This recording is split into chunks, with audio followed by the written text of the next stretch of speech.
வீரரை தாக்கிய காயா காயம். ஜாகிர் கான். தொடர் 2. 10/1/2010 பங்களாதேஷ் மிர்பூரில் நடந்த முத்தரப்பு நாடுகள் கிரிக்கெட்டில் இலங்கைக்கு எதிரான ஆட்டத்தில் ஜாகிர் கான் 36 ரன்களை மட்டுமே கொடுத்து 3 விக்கெட்டுகளை வீழ்த்தினார். அபாரமாக பந்து வீசிய ஜாகிர் கான் ஆட்ட நாயகனாக தேர்ந்தெடுக்கப்பட்டார். 27/1/2010 மிர்பூரில் நடந்த வங்கதேசத்திற்கு எதிரான 2வது இன்னிங்ஸில் 83 ரன்களை மட்டுமே கொடுத்து 7 விக்கெட்டுகளை வீழ்த்தினார். ஆட்ட நாயகனாக தேர்ந்தெடுக்கப்பட்டார். 2 இன்னிங்ஸிலும் 10 விக்கெட்டுகளை வீழ்த்திய தொடர் நாயகனாகவும் அறிவிக்கப்பட்டார். அந்நிய மண்ணில் ஒரே டெஸ்ட் போட்டியில் 10 விக்கெட்டுகளை கைப்பற்றிய 4வது இந்திய வேகப்பந்து வீச்சாளர் ஜாகிர் கான். ஜாகிர் கான் ஆட்ட நாயகன் விருதை 4வது முறையும் தொடர் நாயகன் விருதை 3வது முறையும் பெற்றார். ஜாகிர் கான்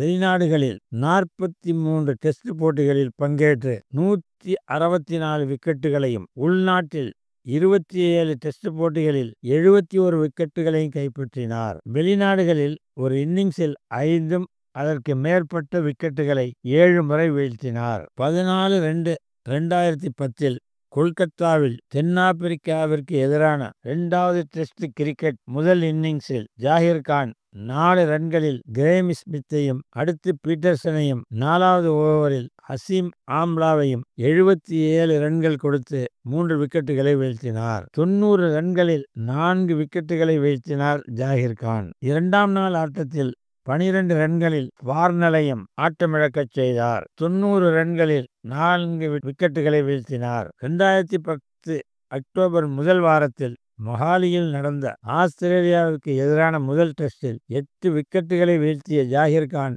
ஆட்ட நாயகன் விருதை பெற்றார். 250 விக்கெட்டுகள் வீழ்த்திய வீரர்களின் பட்டியலிலும் இடம்பெற்றார். 2010 டிசம்பரில் வெளியான ICC உலக தரவரிசை பட்டியலில் பந்துவீச்சில் ஜாகிர் கான் 4வது இடம் பெற்றார். 18/1/2011 கேப்டவுனில் தென்னாப்பிரிக்காவிற்கு எதிரான 3வது ஒருநாள் ஆட்டத்தில் Zaheer Khan Amla, AP de Villiers, Duminy ஆகிய 3 விக்கெட்டுகளை வீழ்த்தினார். ஒருநாள் போட்டிகளில் 250 விக்கெட்டுகளை வீழ்த்திய வீரரானார் ஜாகிர் கான். 2011 உலகக்கோப்பை கிரிக்கெட் போட்டியில் 9 ஆட்டங்களில் 21 விக்கெட்டுகளை வீழ்த்தினார் ஜாகிர் கான். 29/8/2011 2011ஆம் ஆண்டிற்கான அர்ஜுனா விருது ஜாகிர் கானுக்கு வழங்கப்பட்டது.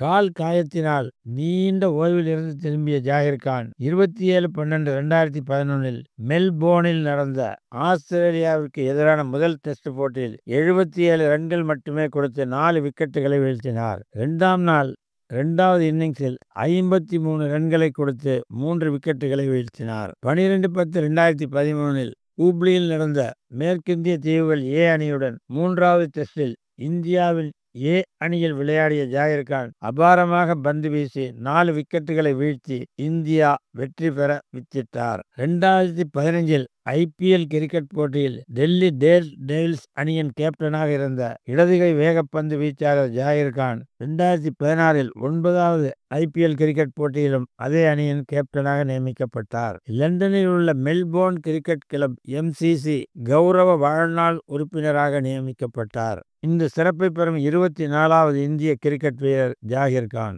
ஜாகிர் கான் 92 டெஸ்ட் போட்டிகளில் 311 விக்கெட்டுகளையும் 200 ஒருநாள் போட்டிகளில் 282 விக்கெட்டுகளையும் 170 20-20 போட்டிகளில் 17 விக்கெட்டுகளையும் இந்திய அணிக்காக வீழ்த்தியவர். ஜாகிர் கான் டெஸ்ட் போட்டிகளில் அதிக விக்கெட் வீழ்த்திய இந்திய பந்து வீச்சாளர்களில் 4ஆம் இடம் அவருடையது. 2011 உலகக் கோப்பை வென்ற இந்திய அணியில் 21 விக்கெட்டுகளை வீழ்த்தியவர் ஜாகிர் கான். 4 ஆண்டுகளாக காயம் காயாமல் ஃபார்ம் இல்லாது போனதால் 2015 அக்டோபர் 15 37 வயதில் சர்வதேச கிரிக்கெட் போட்டிகளில் இருந்து ஓய்வு பெற்றார். பதற்றமில்லாத பந்து வீச்சாளர் ஜாகிர் கான் என்று பாராட்டினார் சச்சின் டெண்டுல்கர்.